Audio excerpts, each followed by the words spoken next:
ni nyina ne se nya mampani bi a oni na bedi akire omanwe omanfo ho da impo omo ka bibia omanfo adwen ye omo se eye papa no na omo asi akire de ye bone enu nti eye mfie nwotwe a senka ensi oman no ebremu a nenka nukura sebi ye bo ho dewro ansana omampani akufo do bedi ade no nenka na di ma ganafo hu se sa mfie nwotwe a etwemu na ye wo saifu bi a obese oman Ghana na watete oman na pansam eje ko jae ade bi owura mahama efra bemu ojae nyoma bebrebe a aban bie ni wonu a sebi wa inherit nyoma Akufo-Addo aban inherit ye no ebi nsida na Akufo-Addo na bra bomu no utimu se wo yo saifu ankasa brebi a ne papa be di ade e wo Ghana ha okono oye japade bebre di jane ma mu Ringway Hotel ne nyoma bebre ansa na Akufo-Addo be di mampani no na waton sa japade ni nyina ama busua adaka susu wa bono ameto atu emu medamase mu sebi sika opeja no de ko nyoma sebi basa enti ye bogana fo kokko e ma ni beda di se enya de asa nipa we betimi adi mampani wo Ghana ha ma oman we atumpon na obeji oman na obese no sanse oye kwaku basahia sabra ye kanona Ghana fo dwen se ebi ye tan bi na ye de tan no na nkanya bi sebi amayoko MPP ye mayoko sebi from the very beginning of the party now I've been part of it na sebi enkasensi etianity ankan kan tresa bontin so for mefa kudi sabra na ne kanona ye kire Ghana fo se enya amayoko MPP ne hia me man hu hia me kire amayoko sanse amayoko no ebeto me man ena me man no sebi eni ho amayoko ni ni ho ti ye boss ade ro na Ghana fo ye se omo be so ahwe no ebe ye nso hwe na Ghana fo nso hwe we nya ade a yaka ade asi yesi ni pi broni kasa ye se never again sanse se MPP be dia konwa na se sei no musu ban ti a enya ade wo se ye prince ema MPP ba ban mu biem me ye sebi obi a nem pese metin tesu ato from them me text mafa anunti makano baby da na efine kure se uhia me na okase me amayoko MPP ni a eje so pese okase me ekronfo me do be court ai o pese okase me amroba me do be court o pese okase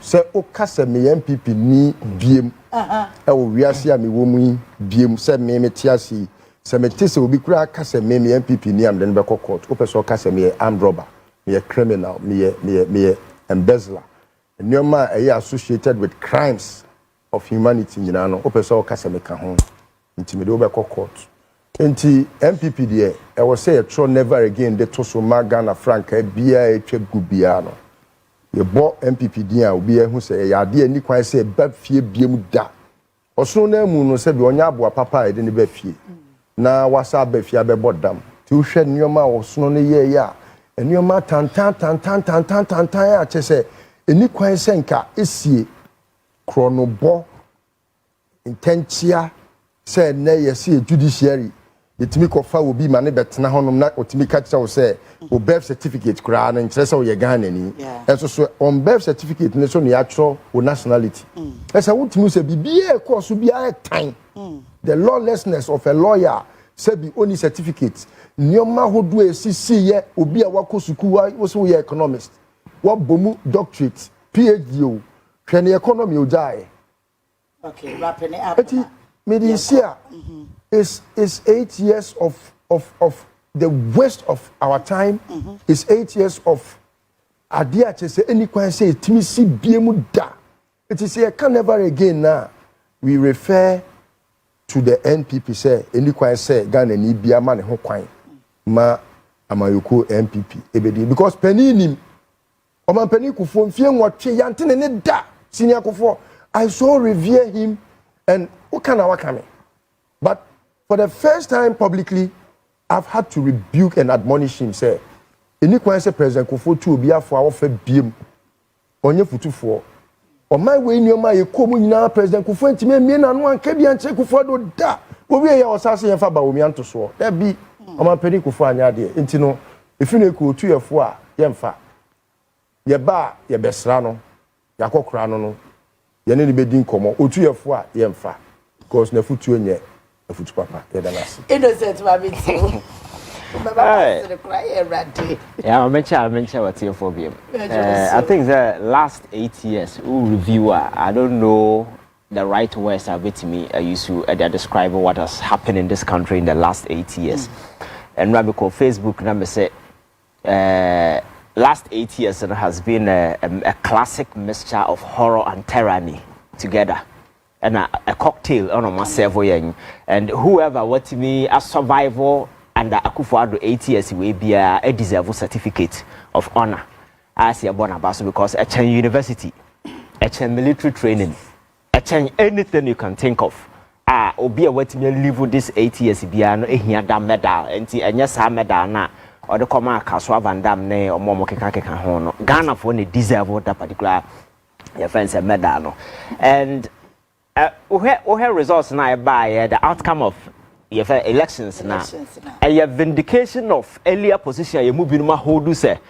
kwanya na Akufo-Addo fasa no bo man no ye mo mindsa sa style of governance no e belong to antiquity sa tete nkura sesem bre no so benali no preso a we di president wa fa na yere nua be man nua we no aye ne soja mpanimfo sa nkura se mamuo no atwam we live in a civilized democratic dispensation where you expect to say yebe mamra aye adwuma yedi nidie ebe manipa we had a president ansa na oba be di president no na onam nima esi mba na ema ka banku ene nkora enom calipo at some point in time oba ye president no onam ayiase na o instruct him for so mo nsore nchia no no munya hu so no na oba no. This is a president living in a civilized defense dispensation and ya kasi ye wura economy no ye wura mamuo no ma ye be boso enweda. And the outcome no e Ghana for ya get enough of this arrogance of power. Nipa no kura tumi na dwe ne say oye Nebuchadnezzar or oye Pharaoh okanyansa sem kire na they were not amenable to wisdom, they were not ready to listen to anybody. So it got to a point that it was the whole nation against the MPP and the Akufo-Addo government and anaye preso obia kanyansa sem kire ma enya de so mutie and the economy no namua na ne ye we ye nie but it's good say Ghana for yetimi agi ye ho afiri this particular hellhole man we are hoping say things will get better because mahusa manfo celebrating and as for Koban and as for but we see so what's now we have very incisive analysis of Ghana's economy, the extent of damage and you overtake your friends a break a crack now home so because enya de ketwa and ayete hono could you imagine that the energy sector the only thing they could say is 5 hours gallons of stock of fuel. Akufo-Addo track record at the energy sector no. Abraham Mahama ekwana o demonize no insult no anya hwe look at the various funds our body to ho stabilization fund and other funds don't call $250 million wait them can we speak of the same thing this time around eka your friends a 5 hour stock of gas we enobody jai no call so a Ghana for say the na cost no obi antan obi a ya mamuo bone na ye koso na nipa ko bi atwen say amamuo no ya busia enchemfa enti yaba ye bubu ne tot afako makachos at some point in time they were running the country like a village pharmacy or for the ewuram a the opa bia na wayi woni beba ahoso na agu that is exactly what they did kenofori ata the oman no bobosia nkwase aso saa ene oman no externally we've defaulted on external debt obligation to external creditors. Domestically, for the first time in so many years, we are not paying the first of my GDP by winning the say. Then the president will have the audacity to come and tell us, "You tighten your belt." Or no, trousers say no whole square no tighten. Kenoforeta and Co were just going around this country doing all sort of mess. MPP for Kratina said, no, young say a party near Aquana, then or your boy party, no. They confronted the president and said, "Ma Wofasier no." The president chose in Wofasier over the entire political party, and then the MPP has become something like Enatitia Pansa Medahono under the Fourth Republic way. Yankoto Abama political party being Jenimguasia MPP da. Answer the Yakoto Abano. I found your mark is on minority chair on Tenaso. Now you're a majority leader, and unqualified to even call himself a minority leader. He's just a mini or micro minority leader. Oh, and yes, the open up. Yes, the open up Benyanka Hanote.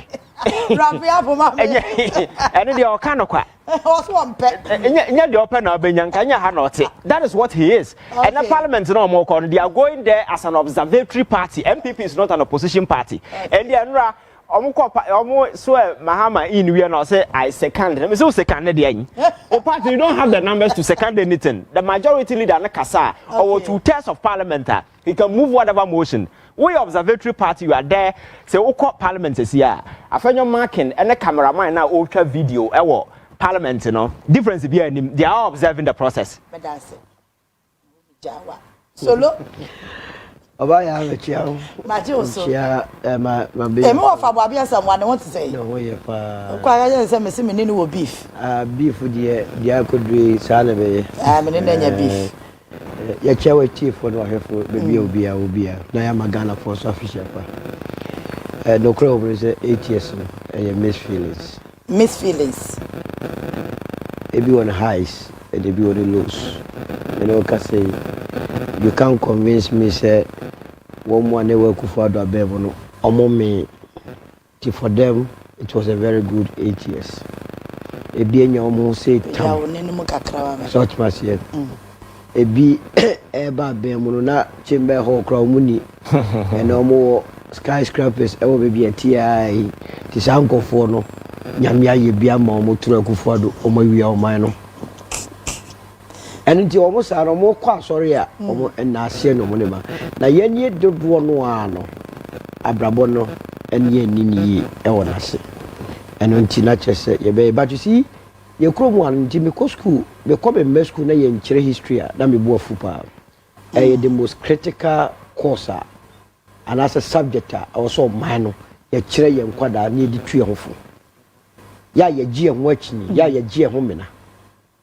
Obia da sorry abusa no say eye den na busi aban ye tu no free amemuso ya to abama busi in 1969 as prime minister so tiase na wo busa was eye den na 1972 ake champion e be tu no free so and wo busa ho say that time na busi aye prime minister one na ceremonial president and na one na ye minister of finance or secretary of finance. Sabre na edwe de Kufuado papa ana na ye ceremonial president ana Kenoforiata papa aye finance secretary na say na mo be kan say finance minister na ade ba ko Ghana fo gina so epam buzi amamuo na ye eka chichiridie sangofo e besiabo Kufuado ni na busua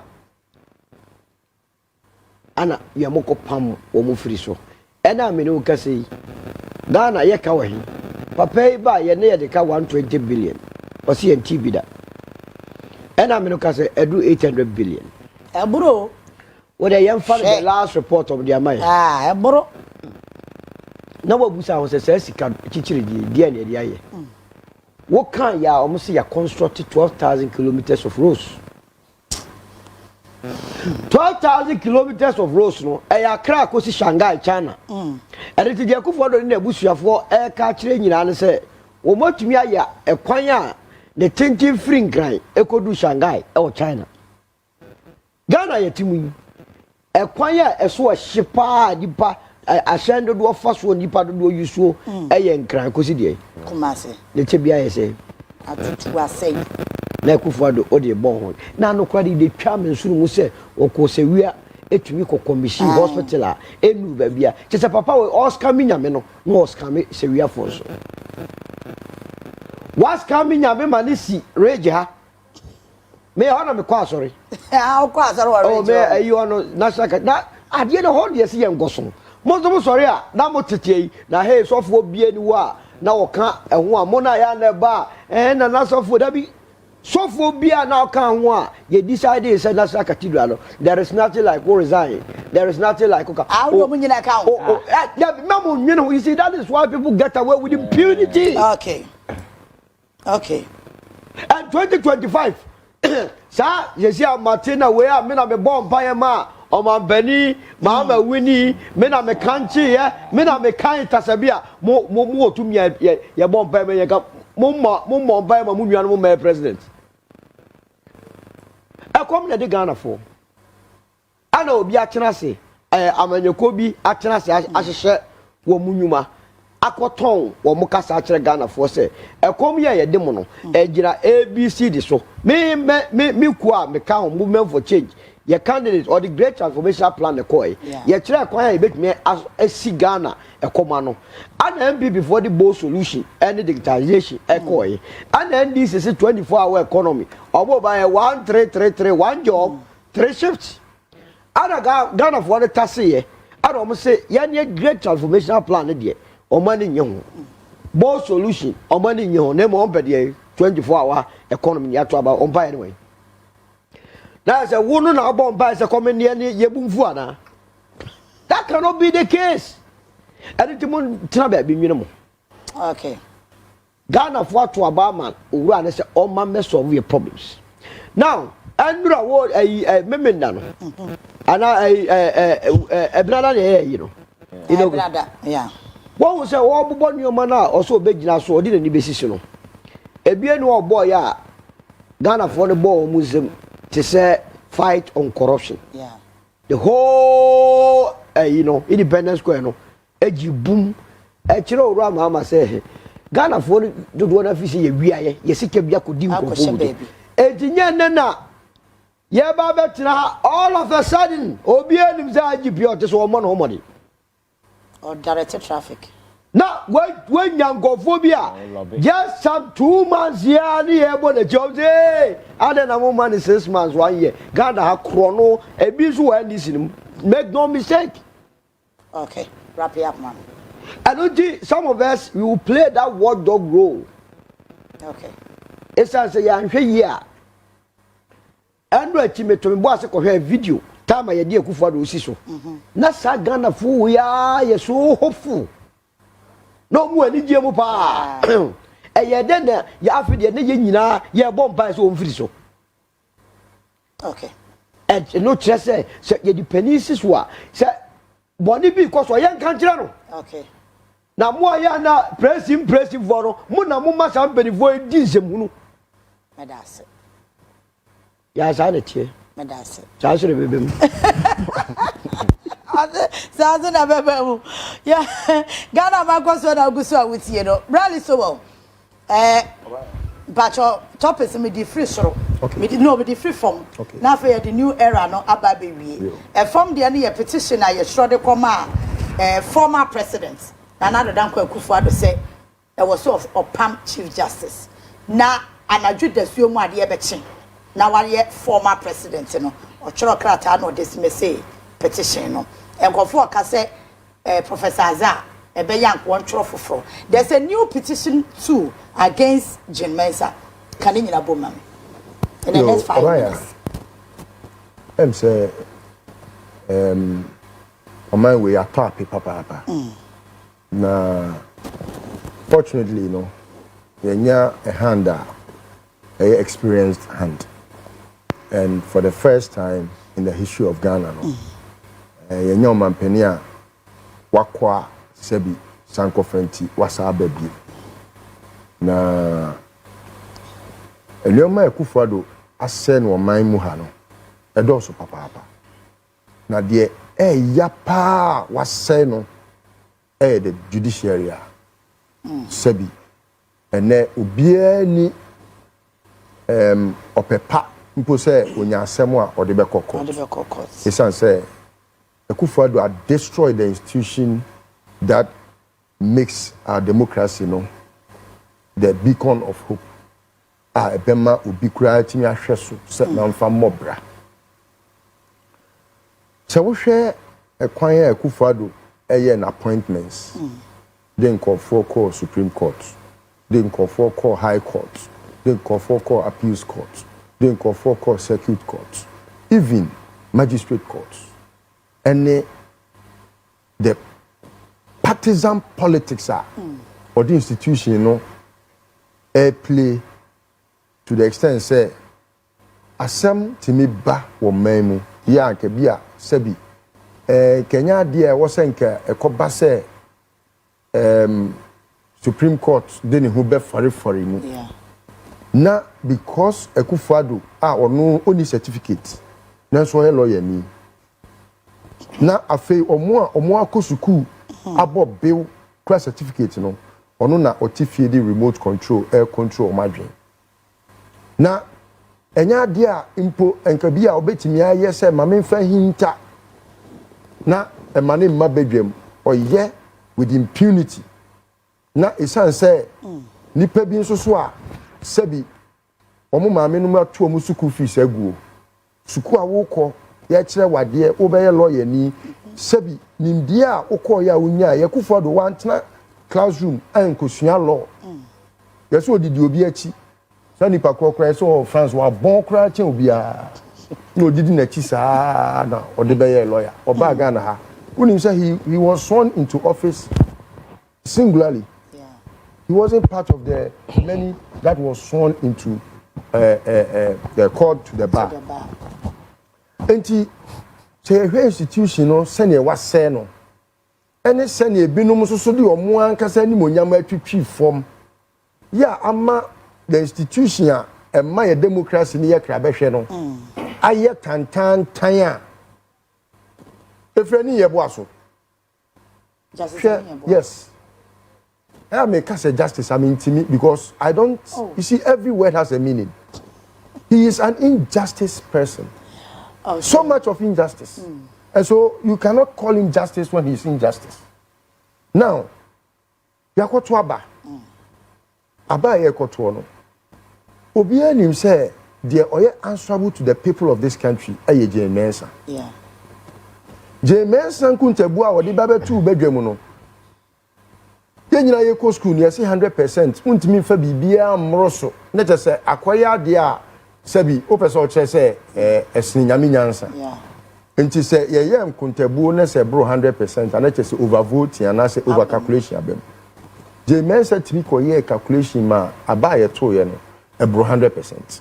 Okay, count a percentage of the obi anya eboma na bro na 112%. Afi ye kan no akote so aba 109. Near Kanafi, you have 8 different results from one returning officer. And the are sending down court. Your Mahama somebody call court no. Chachu onimyan such a judge for no muti when you be a chair or munina sans or munina crampono or mafan some one DTM, including a near boa. Na omotimia baby dear some say, Nipana or no, and yet said your Charles Mensa, if your moon nemo some yebusa. Yeah. And your more bedroom. Say the mensa will wait do do saying yebusa wo adia ne yebusa the mensa ne say enkuntabu a wo de betu dwa no eni aba na ye to ye ne bo ebra enti bra na be kire mu eni ye bo ase the mensa wo de ne ho enu nti no ontimi ntiatia ne fa ahudie so e ma ne ma magina bedwam e ma kire de abato ne koye me the ruling ko to me platform bi so. Thank God and thank my sister, my late sister, Georgette de Jaba. May I pay homage to her because in fear me no echi museya na obe wuto me so Ghana. Yango ponfa le crazy. Otiko Jaba nu apenni. Na what the matter platform be a judge for kuku dam omo UK any US and e bi wo Europe. Omo platform so. To me peja judgment na be koto so.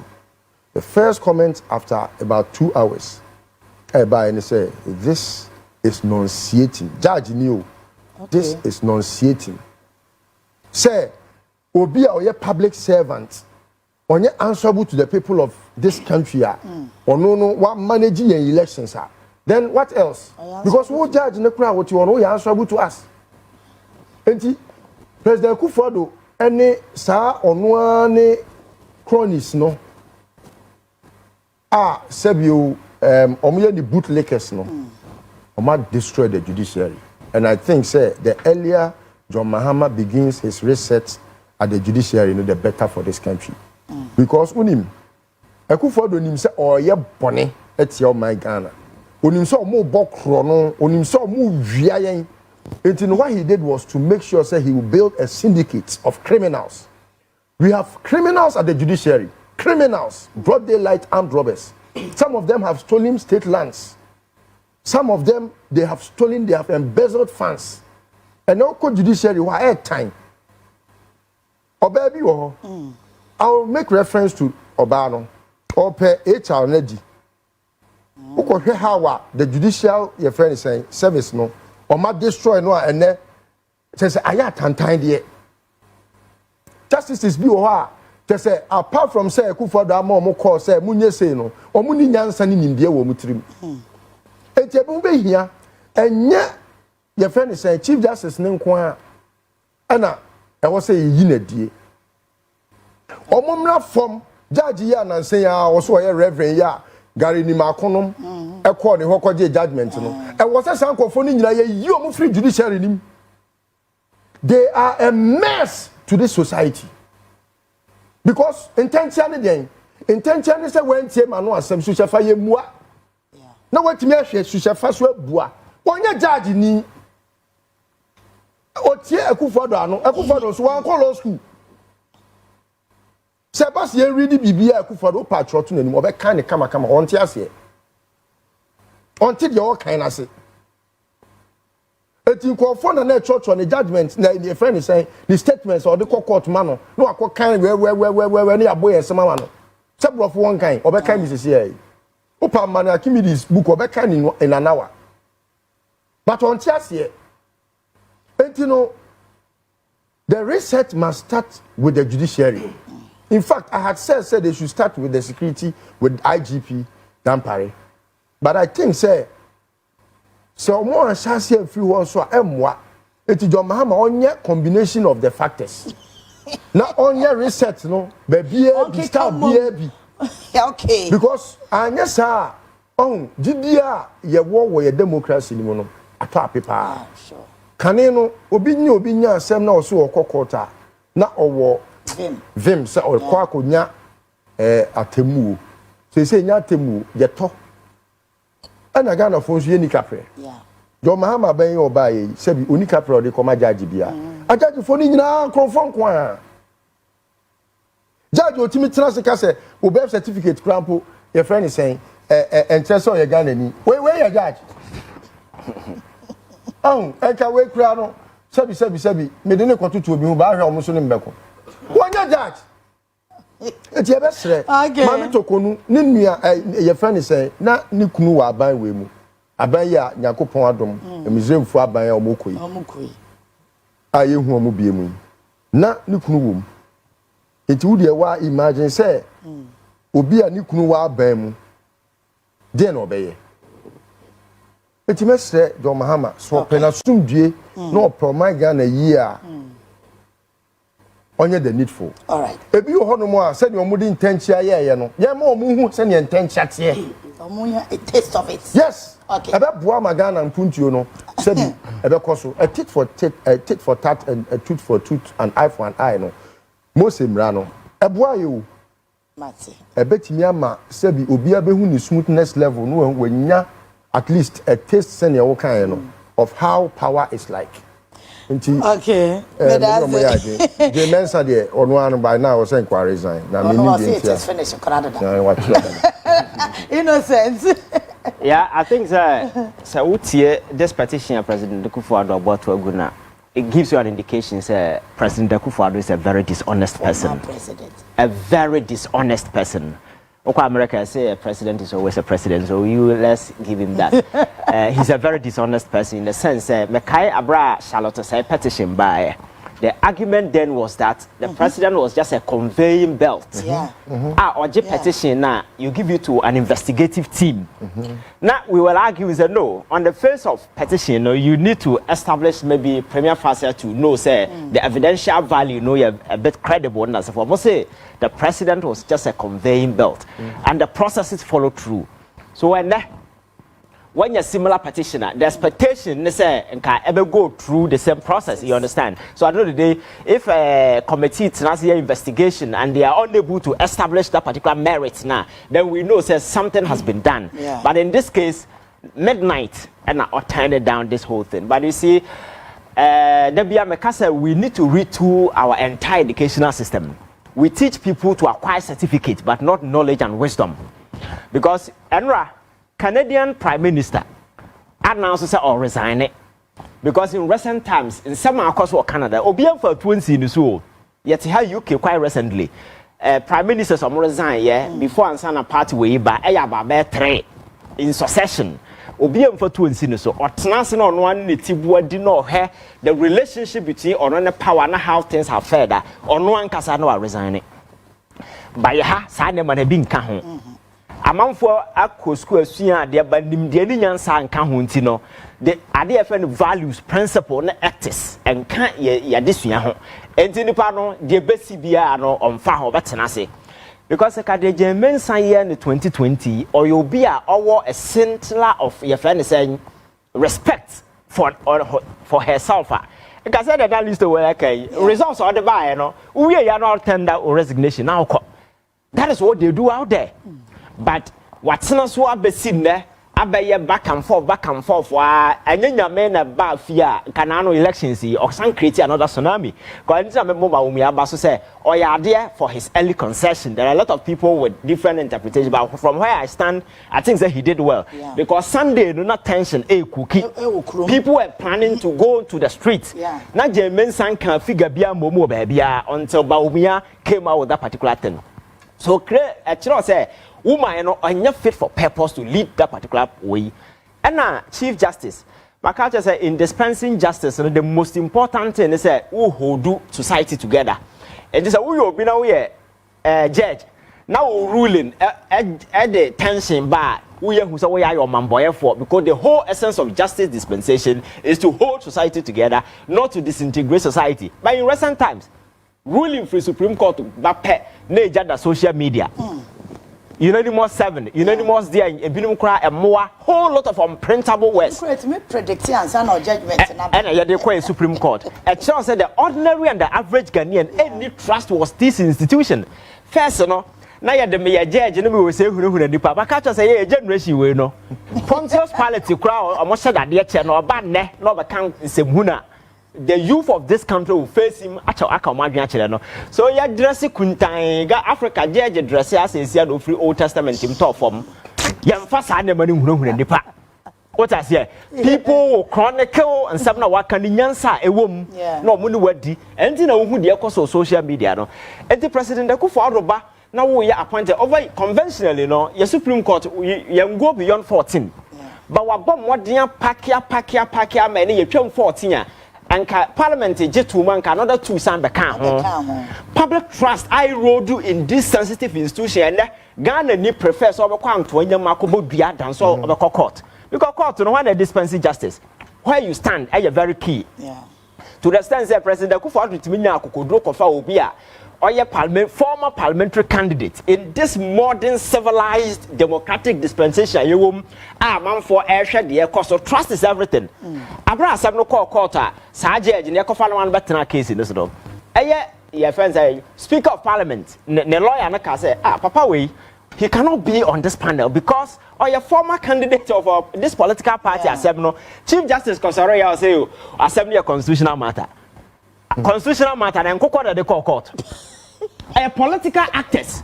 Our political interest. Yes. So you cannot discount the political aspect of it. The political undertone is key.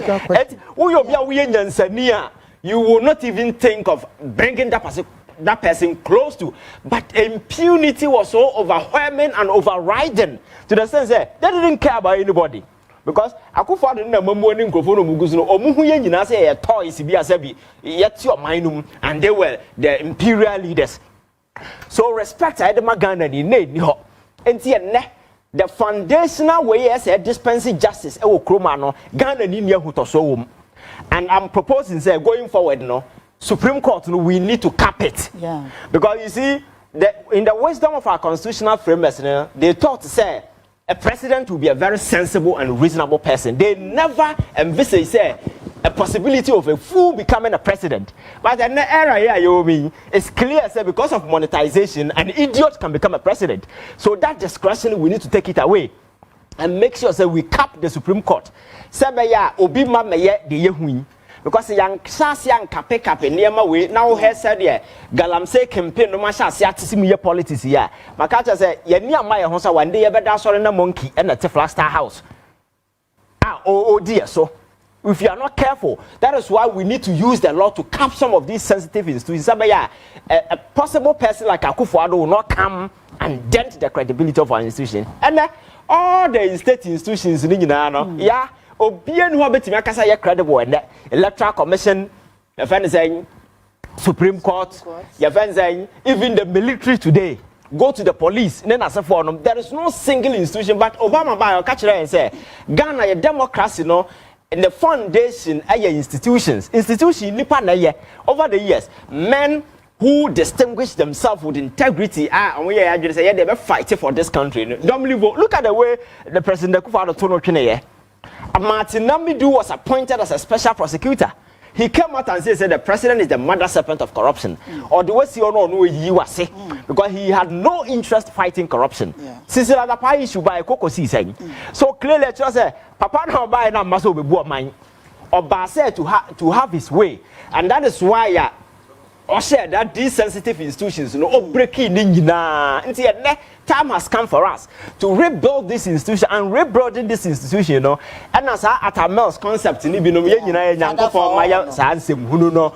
cannot play out in this time because yes sir or mind there are two things you cannot do: show weakness or show mercy. But the very moment you show weakness, people will capitalize on your weakness and they will mess you up. When you show mercy, that is we need to tell people say the state unwavering in its resolve to deal with criminals. See now you establishing that conventional red lines in the sun. I say these are the red lines you don't cross. This country will never move forward. And I think that is what we need to do, irrespective of who is in power. Power can Pope be the president of Ghana. Na ye nyina ye nkoda obeba no na waji obi ayereda I'm telling you so when the power money pana wan check na nemo betimi aye bi nie what's it there me say my yesu mfa na bag no magi dan e wo islegon na ye nkase ye ncheke no obehu de obaye no ho sa na tie so we need to become the sentinels destined to protect the foundations of our democracy and make sure say you be making sure say ye na be hold people accountable, and in doing so we need to go back to the past and say a car hold on niema manfo aye no kroma no we need to hold them accountable. That is why niema akoso nyina the most important thing has to do with this aura. The aura must work. And Matse a lot of argument because obviously illegal, obviously usurpation of power and authority. These people okay, you remember how? But you see some of these we know doesn't even make sense because since when a committee here your friends a power of way to way. You see, I think the way so what I'm saying is this institution time has come for us. COVID-19 by an sanitizer and sano. We need to sanitize this state institution. Individuals no move na. Or more say they don't have what it takes to be there. No, senka school na yakoye no.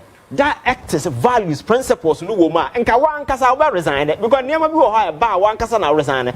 But because they are not willing, no, we need to force them out because we cannot move to the next chapter in our democratic setup by going forward with these people because Omono have demonstrated clearly say the allegiance isn't to the people, isn't to the constitution and to the flag of this country, but to the puppet grandmaster and the party of moving by. And so we job in this country, they will continue to remain saboteurs. Nankaya Tukroma, Mamiti wa we timiko your friend is saying Yoko. okwa 2 years kura mae na wakwesi state wasi ho na mo bu no ma ya de o se anya no nwanwa because no anu expect say obubu onye serious or you be onyansanye nko no beka chon so mo mu nsisa de nsi because you cannot erect somebody's effigy without the person's knowledge because your image anse na be sese baba wa mane sana president Akufo-Addo ye say onya aware na ye wonya aware you untimi nkosi obi image ensi ba bia bra wo mo na mane he was aware nkoko commission ye and abufu sam ne nema hunu kwa no mo ye and look at where we are today. So Ghana for I'm calling everybody, we need to come together. All right. Because the new president will need everybody for us to move irrespective of how you stand across the political divide, you know. And will take the concerted effort. And I'm happy movement for change Alan and the team went in there and also a plan as a 4 year because one person cannot build this country. My culture said governance is a public enterprise. You need to enlist the minds around the country, you know, just to move the nation forward, and that is what we need to do. But arrogance, Akufo-Addo amana there this so we a government now will show traces of arrogance and you will not survive. I just hope say that particular road, you know, people will not veer into because the very moment you do, you can survive. Okay. Solo no say judiciary ni de akoda ya won fufuro kwa nim say enkoyi ye will find judges bi wo ba omo no akromfo no in fact judiciary ni here purging more than omo nsawo because omo nyina boni omo edi no eso sen boni a omo gu nsawo mu nyina edi but you see ka judiciary I'm telling you yeah me court pa because of business. Okay. Now as I make they aware registrar or you aware on na powerful they are aware boni a omo di say we a businessman now they be elevated to political cases. Yeah. Which is also political cases how many cases? And they are na kitu bi. Boni omu di businessman wo court no. Ya se ka bi kire wo a. Wa hwe ya that court wa dan kofo fa bomb. O ma ko sani egu. Eye cartel o ni a lawyer for bi o. Ye wo judge o mu nya case na o me ko akoma no. O ma hwehwe wo. A lawyer for ni judges no any registrar. Enti e ko ha na ye se wo Japan ye de beji afiri nsem. No mafa. Na wo wani aye di akwakoje akowini case no. Na registrar for the honor na omo mesi bi obi omo ya we they know omo hwe na I'm going to go after them. I told them say Accra be too small for them. But ni nyina nkemfo ano it comes back to your timemfo. Hwe na no chief justice no dismiss panel ne tuna say or dismiss Bagbin initial say judge be majority for that case so or your political bias just no kind the reason is say also that judge went through parliamentary vetting Japan you to be transema and even parliament near kwako pass go your brother go hey more pass will be a house of folk in the kotoko me kotoko kwako bobo na ya court chapter o akwako yi referee na ya ba se kotoko for mumveti chapter o na matena wa na wa fam no akwadi bodo di tiame a me dem complain anything your parliament for mumwaye sa scratch my back let me scratch your back you know ebe kwa ba abe boye nyina yan tumi ka no kre a crop paper beer ye near tia ye boy was upon there was no one could go through parliamentary vetting. He could be a very fine lawyer. I don't want to take it out from but the mere fact say we show political color here. And to me ma attention no any day enkoso. Ebio petitioner Professor Kwaku Asare edikoma President Akufo-Addo. Yeah. Before that President Akufo-Addo nyina so a or the dismiss ye nyina ne say ade ne leak ko social media ansala ne saka because we reading na nyina ni spending more time say or they can say identity with the petition breme now you say you beti asem in camera now woman the social media on the 16th meanwhile what they are the breme on the say trivialities you say munu go tribute that can fu ada papa di be so and you know one crowd here also or shame ranum say punishment bi ho a or say bo nipa na can you imagine really Yeah, who read it? Go and read it by. That's how you saw the abufu. Wow. One of the mumbu say, yeah. That's so. Engineer Swap Professor Gwagwasa Engineer so Nanya Crown. There are only 2 grounds of Chief Justice. Incompetence and misbehavior. Yeah. What Chief Justice are constitutional would Jumano a catcher say you can only nominate in consultation with the Judiciary Council. No, won't go let what transfer so just say a dependum D. Judiciary Council anyway. Papaya or petition Professor Kwakwa Asari actually the petition must say a drum brow here dance dear sir Mammy one consult to Judicial Council. Members of the Judicial Council are ready to come and testify. And it's your man Penny John Mahama or was the pa or was one the share was over reset. Yeah. Not just say, oh, ma, sa, more brought Tantania. Some mobro, and now mobro Jimmy. Because the old Yanis sell, my own to say mobro. Okay, wrap it up. In terms of Jane Adokwe, the Miyama Titino, and Frabam say, and Jacobese Mujo. Now, or the almost it is finished. Now, about Titino from him, say, or Pese Mujo on Pese in the midst of the heat, you know. Now, or the Abana, I say, must say, Nidinkura, or Pese Mujo, ya, Naboko. One appearing the Miyama friend say, Bra, you near communicating my MPP. And I do call say Kokoyama MPP Winia Bay. Anna Ghana for the Mudia Grosso Troy be when Ablukumanov, returning officer, on was say, after the media be over. I'm going to just a muchin to also one year returning officer. Yeah, boy, returning officer, on them Groma out the Jinja, returning officer, who visit a goodie. I say I didn't know I was a movie. So you can be part of it. What can hold on a movie? Mona Mosha, ye a trainees, uncle for ya police station returning officers. And do the idea. Now, one and me. Okay. Me now public one of heavy. And you what's a maybe say. Okay, so love me that say. Young call Bradley so young call accountability. So.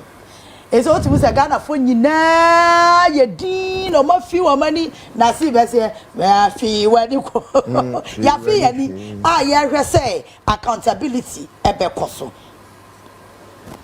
obaya no kwenya anim ni Akufo-Addo ye obi a the word accountability no e kana no a ofe o shase free MPP mu wabra na o ye flag bearer na who say just so that Amafobi how he began his whole state capture no. Yeah. Who's a Koti could be a friend Dankwa Institute. And Dankwa Institute no.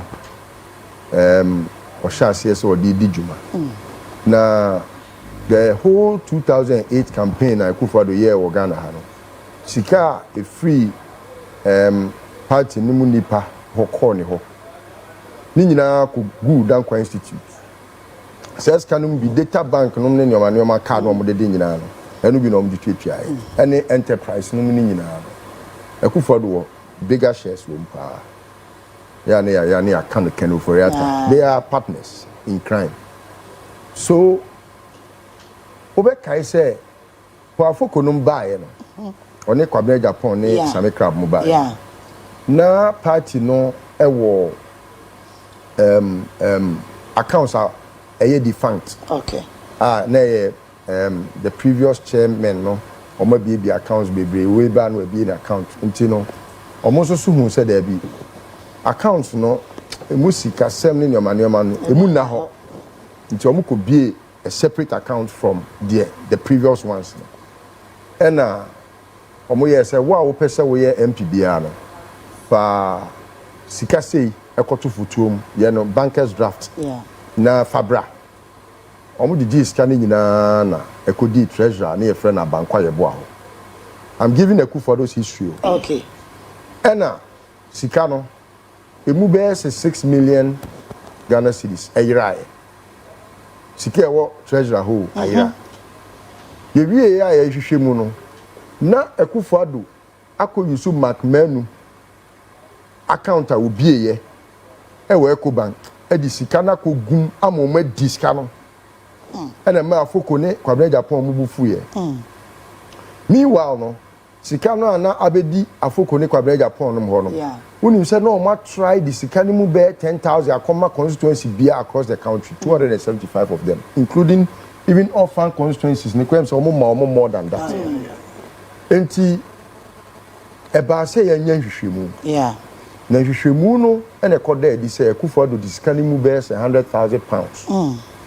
Or says succeeding into pounds. Ena or the call so okoye fundraising. E wo UK. The scanner or the call so okoye fundraising or ba no kura pledges of anhoba of £5,200. Or the £100,000 na call you. Or ba no okura anhoba konkrata of 5,200. Yes. Akufo-Addo sha say so obokro no nyene. Me sure say osakra bi okowia ne ma me nkwan mu nam we. Wo kronfo on accountability asemate.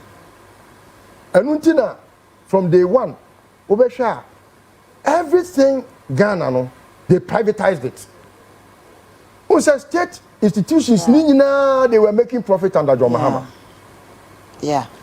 Akufo-Addo bae no and o introduce ade bi a friend state capture. Now, I just referenced Dankwa Institute because the same plan now we capture MPP no and we be capture Ghana. But the Dankwa Institute capture MPP. It got to a point that ultimately minister now say ultimately appointee without Dankwa Institute. Yeah. So Gabi and also you could not have ever taken the role in the Akufo-Addo's government. And until who will be your minister, no your work can pay. Now, yes. Now I can beat my chest and say, John Mahama is likely to uncover more than 90% of the monies they have accrued over the years 2017 to 2025 January, no. More than 90% of that money, no. Akufo-Addo cannot account for 10% of that money here in this country. Now outside. Sikana, omwajiji in taxes, in loans, in grants, in whatever, no. Say John Mahama abain or say a national audit of Sika Akufo-Addo ageno from January 2017 to January 2025. Onya say Sika nimu 10% wo Ghana ha. They have more than 90% with them. Enu bi na necessity lada pampas. Akufo-Addo nom Sika egu omon pass ni Sika omudi afri on my way mu. Hwe omutimi ko bobesia kra busia ni ndru Ghana ha. Enu na ma the Belgian government no eba yes account a government of Ghana ye bie wo Belgium no eni kwan se ye use biem enti o matwa ye dim tinton tan se Ghana ntimi bie account of Belgium biem because no mu wie sika fa ho. Money laundering became the status quo. Anu ntino accountability there e yade ehu hia papa to the extent say ye Ghana Hana Bank of Ghana etimi chesika over 60 billion no dey am Akufo-Addo se mundi we are na Akufo-Addo no akwa say governor ne say twakanim to say a bad debt. These are criminals. Eti John Mahama or somebody poor. Na e yade a meaning say Akufo-Addo o chirikura accountability.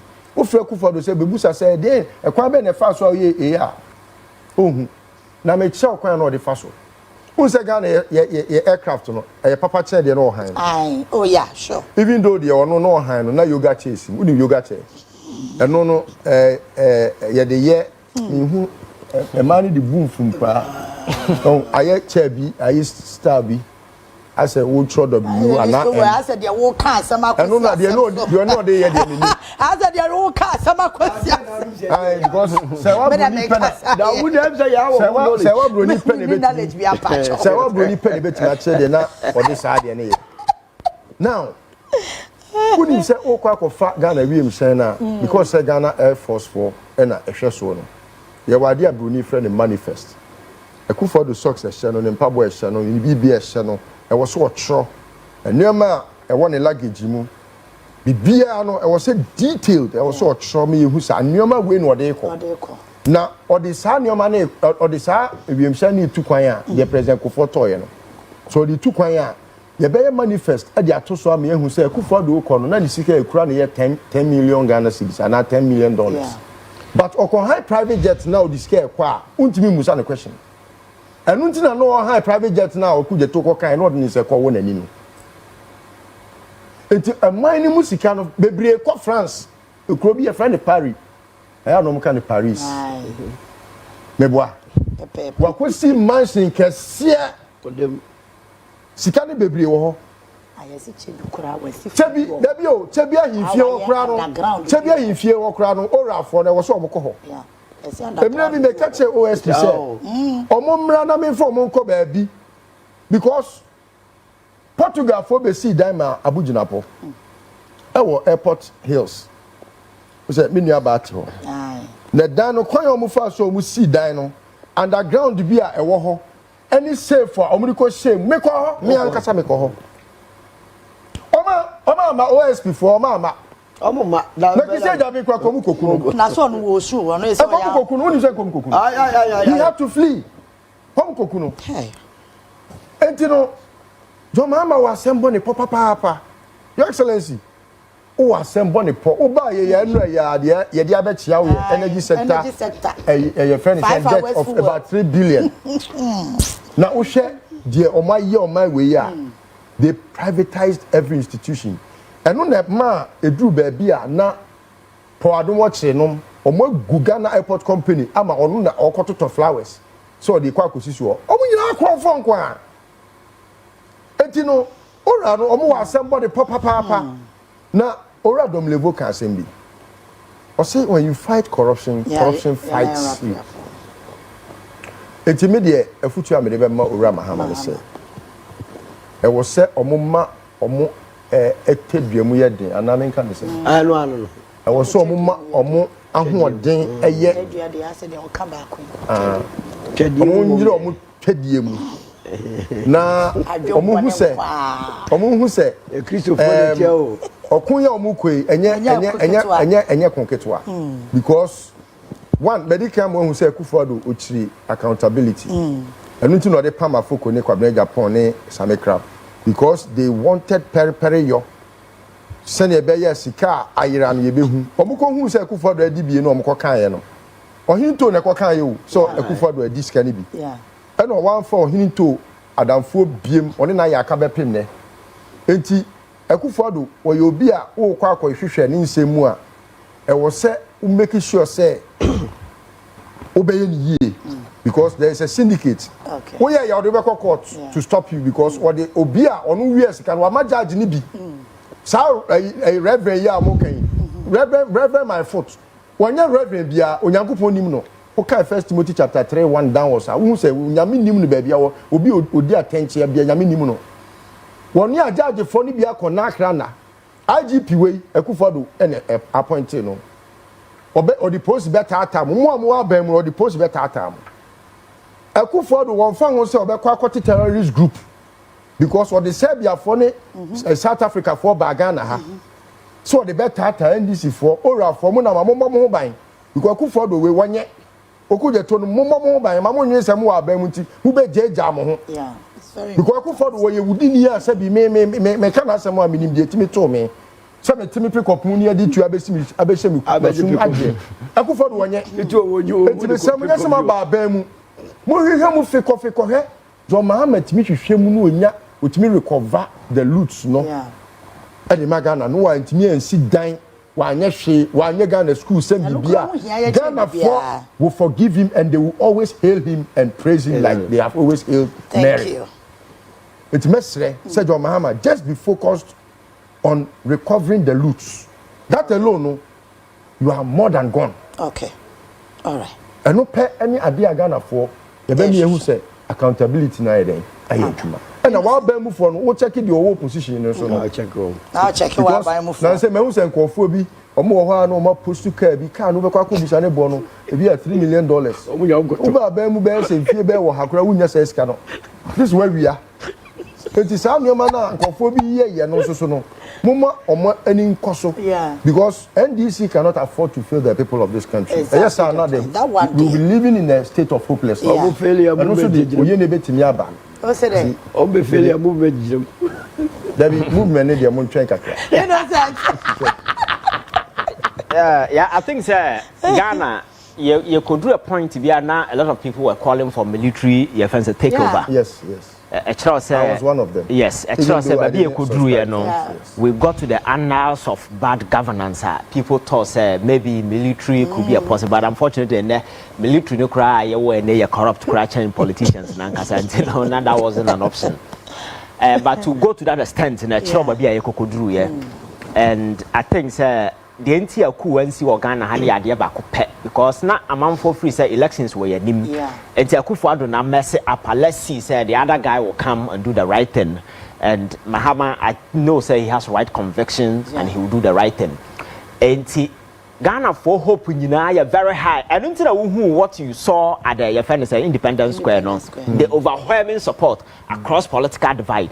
Over external we come by your friends and leaders on by I think kind of last time swearing 21 it's never happened. Exactly. Yes a child say man for a second independence no na indeed second independence ampa so a child say a responsibility na ya tam dia to president kon ho like he said you cannot afford to fail the people because the very moment aban will be failing no the other leg of democracy na then which means the worst will happen. So I just hope we don't get there.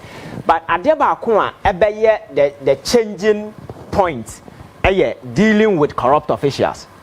Because Yatina TV so since me kai nyeye. So you could do a point. Now we are unable to hold them accountable. And then what is the point? So I think that one sacred responsibility we cannot afford to say yenye and say we go after corrupt officials. Because people who overnight become richer. Hey, akwaya na oya president spokesperson yes on the tro we executives Ujiahin. Onua na yire some ordinary court. Before government not in the yire nchen. All of a sudden the guy owns tens of say gold na okonya yo say na na bi na so no then odi lotto say then you. Some of these things you see we need to know. Sabaya governance na a public enterprise and Obia a part of it.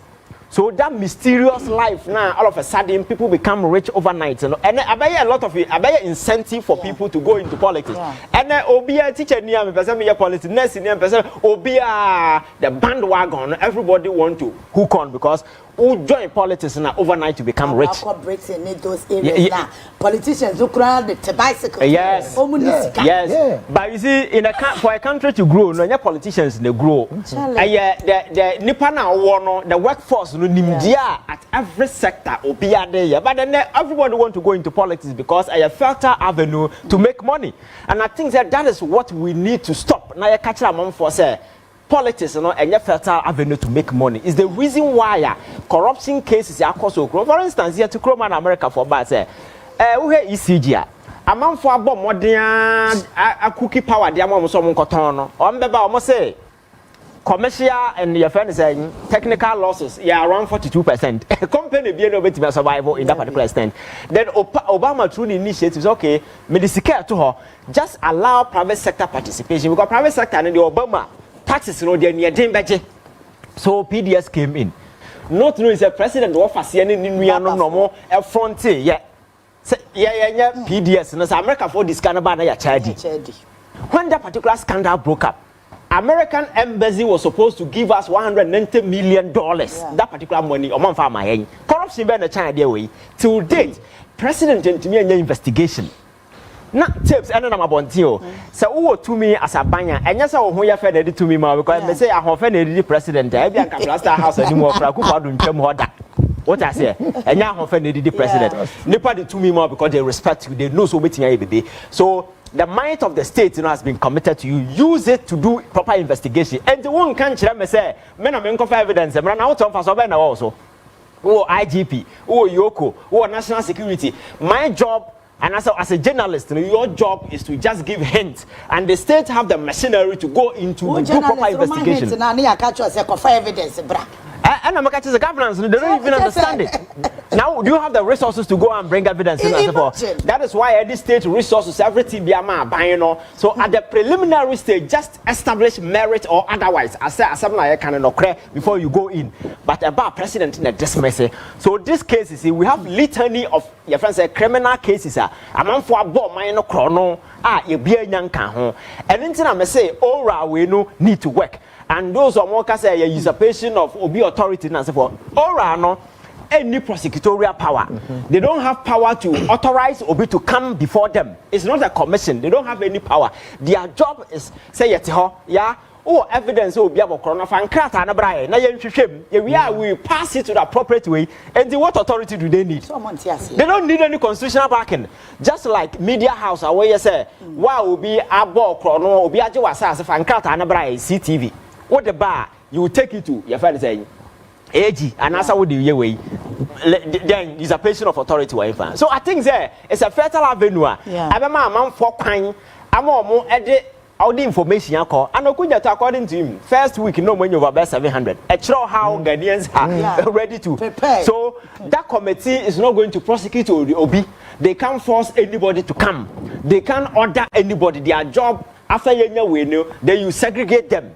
Those that fall within the economic crime, it will go to Yoko. Those political corruption will go to special prosecutor and other way. That is what that they do. It's a conveying point, keke. So among for one misinforming and misleading people about ora, no, they don't even need any legal backing. They personally do that to investigate the matter. They don't even need any legal backing. Yes. And these people are on mine, but your mind could do, and they all kept quiet. Suddenly, they found their voice. That's all. The following of a patch or to sign. That is how heated Ghana 4 has become. You see, and I'm a catcher and say, Manini, may your software me when you found the only thing that will save you is a Kenyan. That is the only way. But the social media platform is out there for people to. What take up information and as for first and I are consumers of news and then you new consumers of news will be and we are all prosumers. We are producing and consuming at the same time because if you go to Facebook now post to Krana you are a producer and at the same time consuming. So everybody is a prosumer. And you building a team together. So going forward, I think that Adeba you're taking it very, very, very well. This your accountability table. Come, I catch us a human institution, we can do the unthinkable. For corruption to thrive, you need opportunities and incentive. And I'm a catch us every human nipa does evil. All that they need is opportunity and incentive. So government, it is your job to take away this incentive and opportunities and make man know say these are the consequences that is what Akufo-Addo failed to do because he was running a family kind of thing. That is what I'm saying. The entire 8 years, Akufo-Addo was running a Ponzi scheme, not governance. Is the reason why Nipe Kenyans sometimes I do with your cost on few because who say all run the government, but was a Ponzi scheme, some form of an imposter. Use democratic credentials just to cover things up. But in reality, there was nothing democratic about things that he was doing. Because in a democracy, when cases of corruption, you ask the person to sit aside, you do proper investigation. Cecilia, the pie issue buy for a woman to have over $1 million a information minister about press conference or catch the Ghana for say, so what dollar what them or buy no what children and tifabra bonting. Then the information minister be can same way or bebesia $1 million as an pass. Then the justification is say ninu and the woo and on babonsa. Now some crass the same way you can't money party. So I think that yes, this accountability thing and the cardinal way it should be on top of the agenda. Right. We cannot fail. Now send it because punishing these people also send a message to possible people back into a buying say it is not business as usual. NDC about MPP about so Banawa say business as usual. You are joking because Ghanaians are wide awake.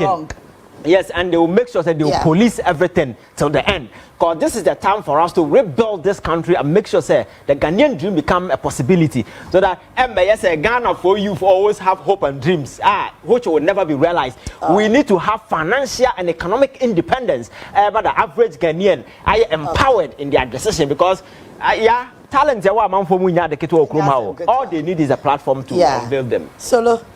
Ana yeguswa ka corruption say the PD indicator say ne proye me my friend korono say ade no ye besi ye BTS secretary ade secretary say the video say ya kataso ekuro bi ti say Saudi Arabia Onua ye muslimi fo nyina pese jinshira omokokuru bi friend Mecca meboa enti fi say akuro no kronkron ye nko ana ede ewo ho Crown Prince and Prince Ohimpon Daumano, even Mohammed Belsama.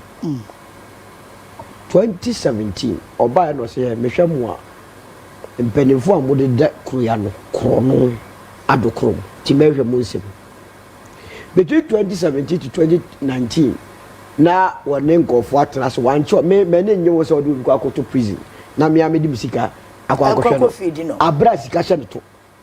Na prison wo de ngofo nim se ngofo bi chele ho ya ngofo bi da prison o mutu ba town e be didiko o jase wo ne o mutena ase nipa be o me achi nipa be 386 ano hwehwe obia o wie na emu 87 ati ase se me fa 2 billion me de ba me fa 3 billion o wie ekeka ni aboare in 2019 waje 106 billion dollars. And so get come back a conditioner. To see BT Mecca Cranoa. Now wo Ghana, Obia Mohammed Jinshira. Yeah. Now Papa was coming at me. What did $58 million? I cost from. Yes, yeah, bro. Aha. Now visit Chef Mampa. See, can only show Motonia so for you. Now, what are what they bet you? One more book on EU in 2020, a blacklisted man. Onua was here, all Africa games, Kakrebi, all of Kakrebio. Yeah, go higher stadium way, and see where you are. Answer a year, baby, you best 80%. You confirm Minister for Youth and Sports, baby, my or she may know me and you catch her say, yeah, the $34 million in the year. I brought TN as a TM top Takwa Stadium, almost seen the mono. Go face Ghana said it cost only $30 million. The year 80% a car Titan track, a car say be 20 one day a car park $34 million. Elizabeth say Le Mans Kwapon hostels 3B hosa yes here the be game village Kofwe Koto air condition one a year horsepower near the shame. I was saying, cost you $16 million. Yes, see, accreditation most would be able to go the way the bomb higher day. Yes, one farm or boy to me with them near the A4 sheet. A4 sheet, Yakoban with rubber. Yes, I don't cost you $4.5 million. Yes, see, I quack on what you are. Ama Alice, me way Egyptian in Newache, Algerian in Newache. Ethiopia won ni wache won konwa mu na be di etuo de akoma na yere konwa aduane ya yesi aboka $15 million eno ni asemo yete nwa ye ka yedidi agro na so ujitu ba se sesikai eyesa minister ngwa na di ye David ye use as a conduit eno ti ye dam campaign platform so a ni ye tu sikegu Nano mia minua penya senso we say hey wo gina campaign so what tubigu na ya ye we nyina wie na nyamia ya dom Ghana for no apam aben na so osu ntumi nkoji sika ora ma ye mistakes so nyi sika na ban ego let me tell you I agree with you me say o kan nyoma nan the moment oka say obeko keta se hye akwa jiji wo mo awia yesika na stadium independence school wo mo ye because nipa ni nim si awia ye na politician aba no so ye tumofo say wo ene ya woman be ye ubedi bia ye bo ye harvest press before ye Methodist ye Anglican ye mfro ubenya post chairman of the occasion honorable Okoya now this no yes society no it is set up say and can we be media so o just say yensem bia yeka we say ti be oda and can we be media sorry okay wrap it up o ma say yeah if free say me see cash say call for me na anya chairman na be we na one of one of na mo we ask ya chechiri business yes you obo we ask no niska dey ta na mo akoma niska krono gwa no di grom a ano ma shepe na answer na your mampani abeba so ma chiwa so botom ozo obi abepe ye candidates ni aso dem no move to move here lobbying skill the reason why you are unable to prosecute anybody is a businessman be agiska ma so fu bi say dey be assemble so ba mo be jim bible so can you imagine say so for akoje on by after say oh very what was you yes oba edso go na so ye ntwa ntwene ye pepa se nhunu sa no mo so say ahemfo yeah asofo yeah wrap it up mamfo examfo kwa forget about them me ba cho every Thursday bia say ya nti ba cho prepare ho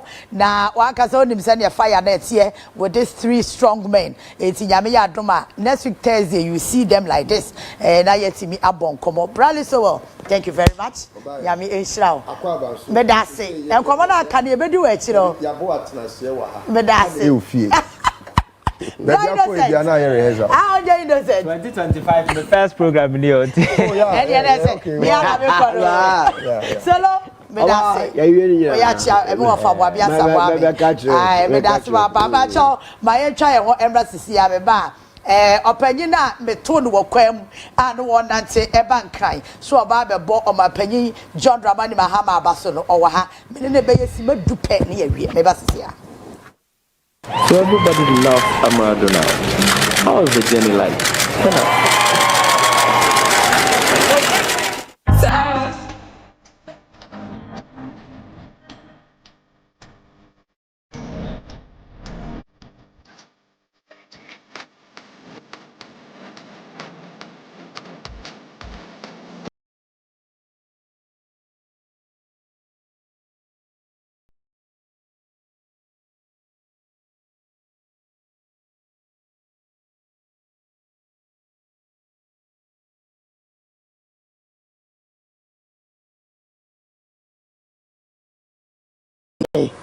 Okay, see, I say the same place too now. Who de pow? Me too, kwam na friend na we are drum koko. Wo drum crying e benada ne time be. Be 6:40. Anopa. Enyumre. Wow! Congratulations. Why ya dear pa? Na oba ya wobota ya na esi wani so say obebo omapanyin aga na fato abayi no. Binkum so heya. Eye me ame wofa. O hwese de Nyankopon si describe na. Oi be for. Simu gire kama na bodwese no enwi ne lala skulala no eye white. Esa o be for. Wasaje na ni tiri hu de nyeti se papa bia o hwe space ne de ne bia. We ye kama. Na wo so no said when you see a year yina any who any tent to one say a body whole where a body new pie or coddy. It will coddy at the egg eye no. I am a man because of cancanya minty. Now, Papa, if you join what I found you inform. Or software net me don't go for and consider Jesus on a ass of all wrong. On Onya be sorry, bro. Also, commodities now. But before I couldn't deny, before I won on an 10 town a vessel. I obey for. I obey for. Jewish boy, obey for. I obey for. Come see. Yes, sir. Ye think what? Ye did that say. Ye dear Nabano. Ye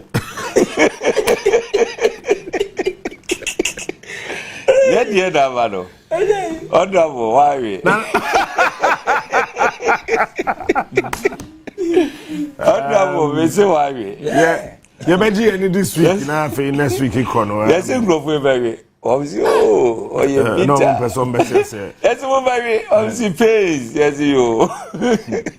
I mean, that's all that worry. Exactly. Papa, you know what TV do see. No, platform so Kimpa Luta ye. Oh, mama who so to see. Oh, you can be what's what take. And you enter platforms you will see.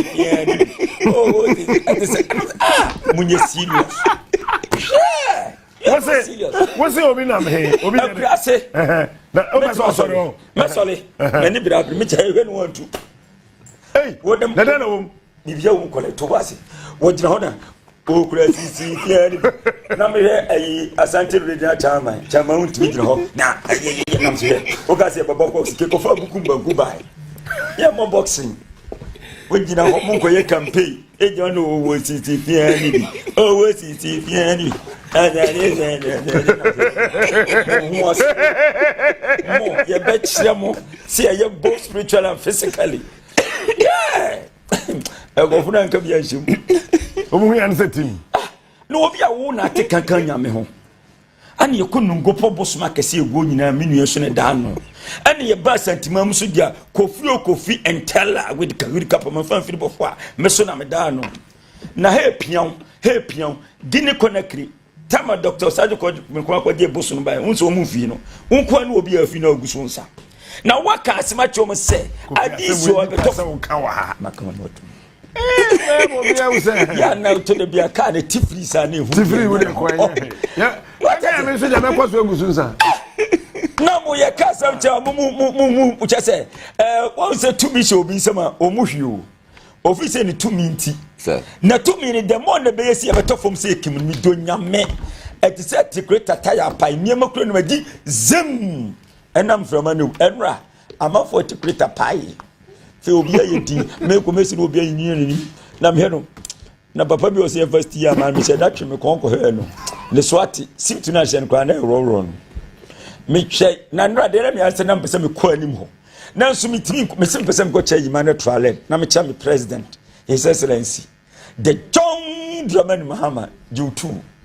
Papa wa ye ni nyina sofu na omo se ana okura so obeti ato ye nyan pre ni nyan tui timi nkasa tutu ya tu asofu na wo mu gira wo se obeti ato na unim metwa na sidabi me wo wana ngopo bosom nya nwama bosom ni nyina nkonya kese be kasa kire me wana afedie kakama nya meba wose meba goku wo kwa embro no ma we fa bom na sunsun bi o me beba bi eden ya he wo okọ mo amukọ baabi ekotu aduro bi wo so me wo Nigeria no ho no me catch him praying enkoko am go twa me de akoba ho akonfirm de bi ba ho before me ba me di kakum nya mienu ansa na me ba program na se mo ati ase on se na me kura bodua ba ko me dane ko se na me dane ko se kire se de mo ahise nyina diversion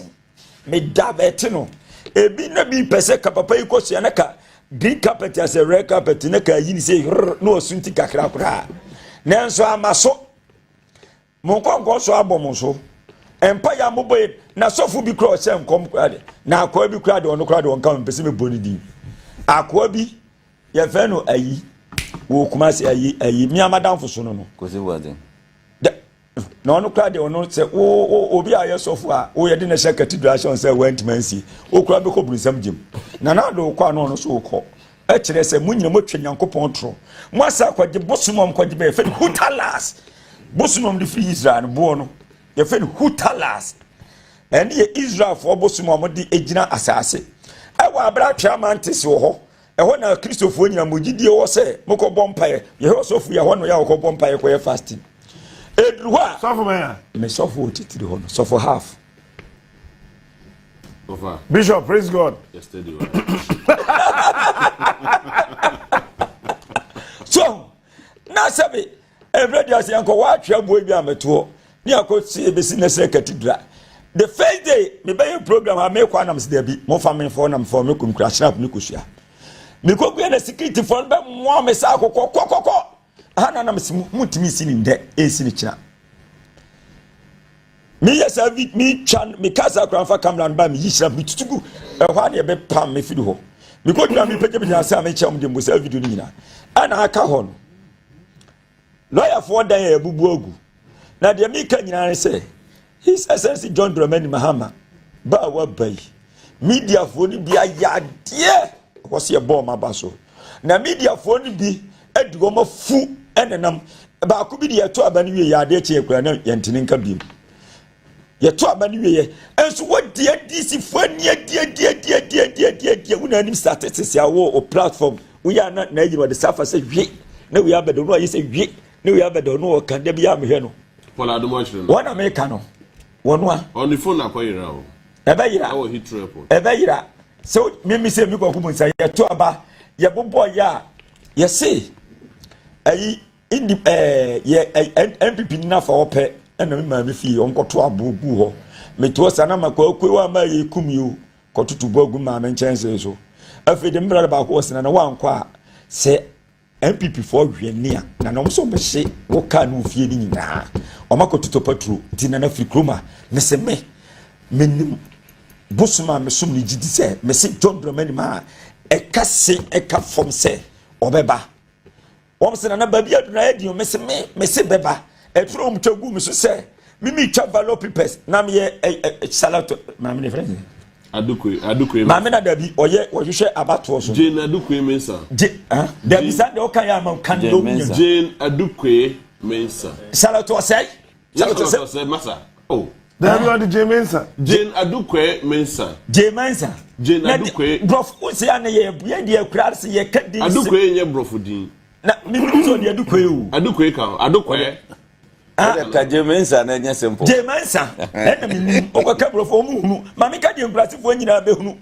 ana me se mi na kwa gu nsam to menye Jemensa ana makotwa value papers MPP for atrofo amugu asantimam ene wo fresh no ofofo mu nyina mu tie mi na mu tie ni ye abrantie bi ye fra no ayi yi yakoi Chilavet one me ba HH status Chilavet ani di man wo ball for mo bobo no na di ye hodo nya e na chi ana me ba one ne bobo me ba panyi no na what me ko download video wa dey any status about 2 weeks ago say me etidana about to me because am me more pressure ho pa me bomb pressure nya easy na obobo oban ne bobo campaign na me ba na bo me so me bo mi bo me bo 7 Dako do nyam yen captain Kwaku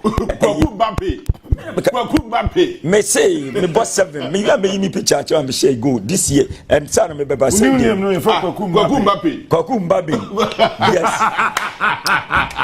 so the way I see how one more no about campaign time no e wana e daminia captain e from an interview concern about the say the besi akọ Bogwa susum di niema no ebeto ho 64432 no beto se kem information we no eno ye NDC information dey weni MPP for information we 6442 just e bebo ama na bro so asan ahyem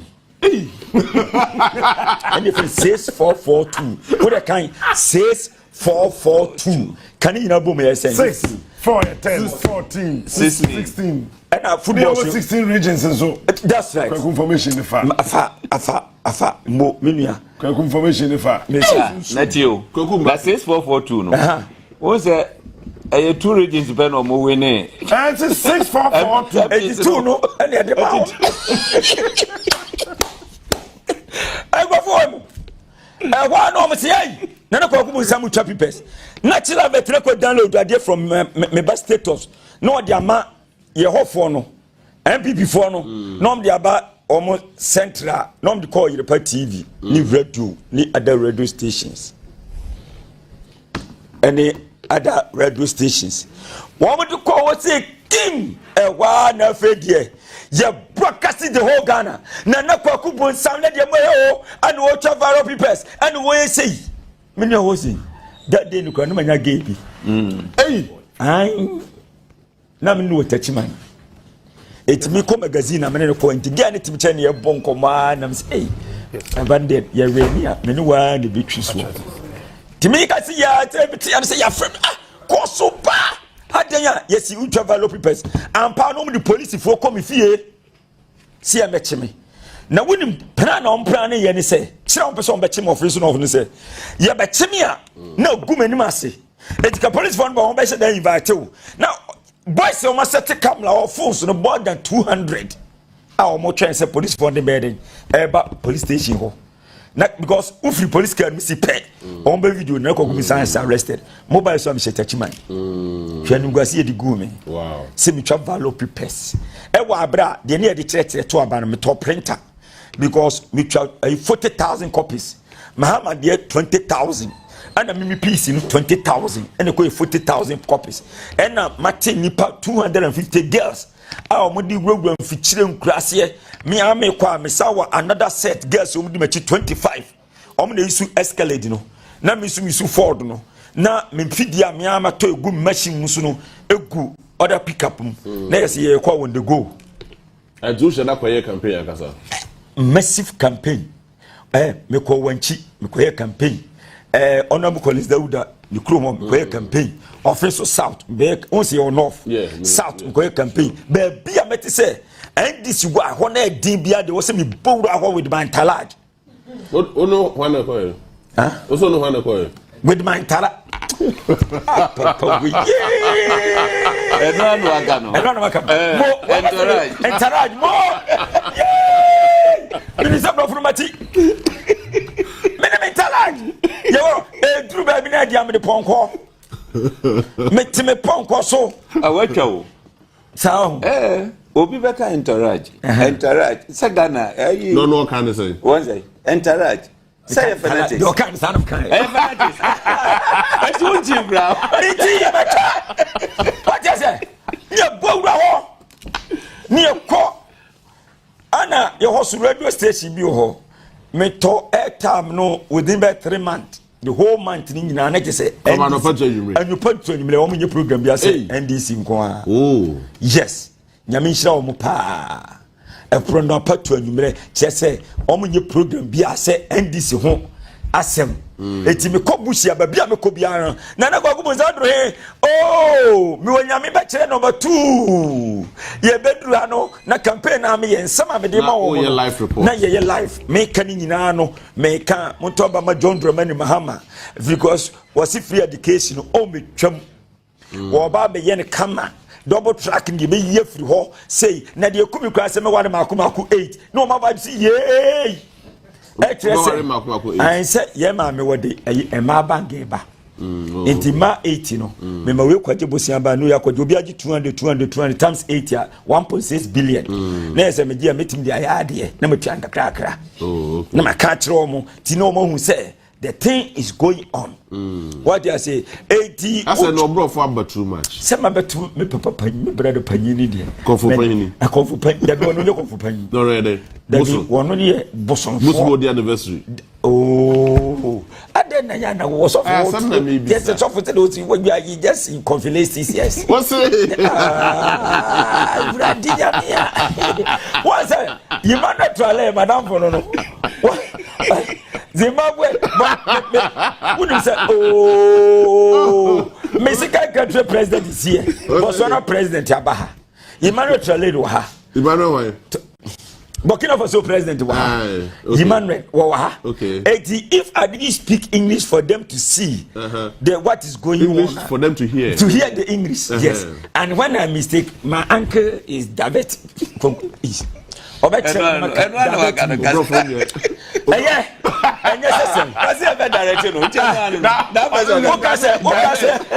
better want was say as a church or speaker main country or parliament me foaso but you parliament to tin council president to nya mpuntu nko no peso aso na me tell my MP na me never catch you man go is approved yes me go catch language there so far approve yeah brofo that's right she and crying and now I'm say 5 languages. Yeah, sure. Etimi makobura afre na mekwe Mr. Speaker Nana Kwakubo Nsam my road is teche in offensive of teche on just at teche brofo no say minimum the brofo kan etimi ko ka teche me slice what you say enti what's make Mr. Chidika mesraw office of constituency ye kwa nyina ya atetenso to a wudnya fie ko and who's the Senegal president Bahana Ede?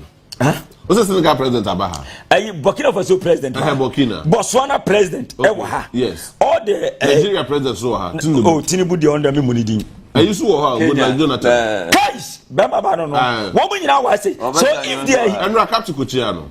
Yeah, and random person ko chia wo. Eh me yasa na me kra ya ma me ayu a chena empanyifo no bo han man bi ntie ya kama. That's how they comfort the own invitation. Hey, yes, Judiciary invitation, no enter. And I'm saying the Kamaba Motomiti. There be no comfort the invitation the other day. I know how come will be at to go through. Massa, and not quite the Messica Mayban. Once and Papa Komu a drube friend to quit that from. Maybe the crummy Sabin Kumisi. Allah. And no kind of way a WSC and a dear Catahon. Oh, okay. And no, ye ma a year and tosso. Just a year, see how the chin pana walk. To tell my nobody. Maybe I don't know. Tell my nobody. Well, men are made by Allah, when the friend can curly sapalio. We all body and no cramming. Your friends and papa near some money. Oh, okay. Any the meeting from my son, no need copetum. What in a Miss Sabin Kumono, and Nana, sir, to create the la from and the Bocona supportry, Sansa, Quiabua, the dibon in our ha. A 2 year by Yenayo of them Secuta and Safopem, Safwa Bacope. Okay. And so do a hono, Provian with me. A 12 call by Bequare, Radam say, Miko Gubensam, Meme President Bessie in here, Opet Sweetie. Now, me am no person can non from naka evio ladies and gentlemen, ladies and boys. And I'm saying mo me credo kese ne makansi credo 8 and a shame busi. E dina me tepon ko no so no load ran na so me bro 3 pon so na out no ofra ko de francho hey what the way and confirm abro no ma bibia meba chese and near ma etete ja who say che way different and then them to different they made to so no any the bogra team so bia we esrem ni bia hu near me kumebu na when you turn zanama for turn bi okay w turn w we ya duro okay so what you say it no member no I come with all the but your country why I had a tree station na me come remind to let one thing. What's it? You might try let person table for no. Me cook French. We are not with all the women use accoutrement. All the accoutrement. Yes. I came with all the accoutrement for boss is for me. I'm doing now buy. Yeah. As I was with that time.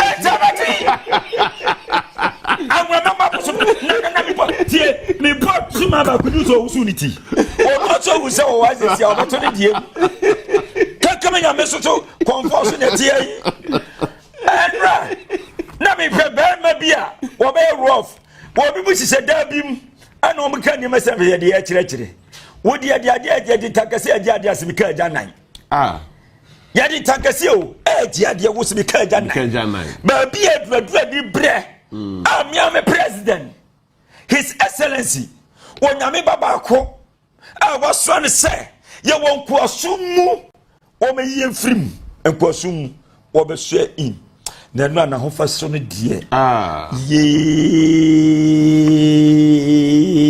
eno fa no ho nyadaje fa no ho we bema mu what them wo fa ye otimi nche me si da bia maka nyankopon twimam nye tenten te sem wo fa sa me bi do ko ye tenten sa ye oh ni patiti so ade mai fata no tie fo bo so no ye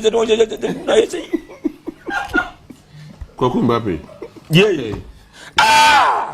Masaya bro. Say go free say dey do okoma. Create TV station me bo advert so sim ko NDC. O ma say me ko NDC dia. Ye twa me contract him. Radio station ni apam me. Nyame aboa na nra. Na nanum samanfo. But then no ban dey na efe.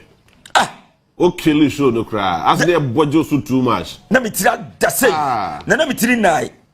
Me ka say na me muno the side of me no deep in my heart no name soon okay but me nim no una be se me mena eyesede na se etenie ni krono sema ye dia to papa we so na papa we ba ya Just go here, say, go here, say, Momo. Nanso, one more di enyan and Makatom, you put a quid of fruit for criminal upon arm robber. Yes. Come again. Criminal upon arm, not just a criminal charm robber. Now, baby, I will this come as a cotigotam, I want to go to him. Criminal upon arm robber. Not just a criminal charm robber. Whoa! Not say it Ghana, I say. Not semi premier, semi yard. Just say quality, I see. And ra, me do circle. Me fa, you program me fa from Independence Square with my foot, my champagne. Oh, I see. I really in a set. Now, upon one way. Daddy, no. Now, once you say in public, you say, Dr. Fritty, somewhere. Our MP, Yamisha, we a very good man. Yeah. On any problem, many upon many problem. The bodyguard, one more, me one say, who's a pitch, your one and egu yeno, officer of yes, Anna, almost from police station say, what's me say, what near mano, and I'm about to Tino. It is sanity, member, now messed upon them. Oh, I got you question there, Monsieur, I was them in track. Oh, okay. And I'm say, now here time some you say me super fancy nipa be di machi bebre. It just that what's some hard them ho kakra.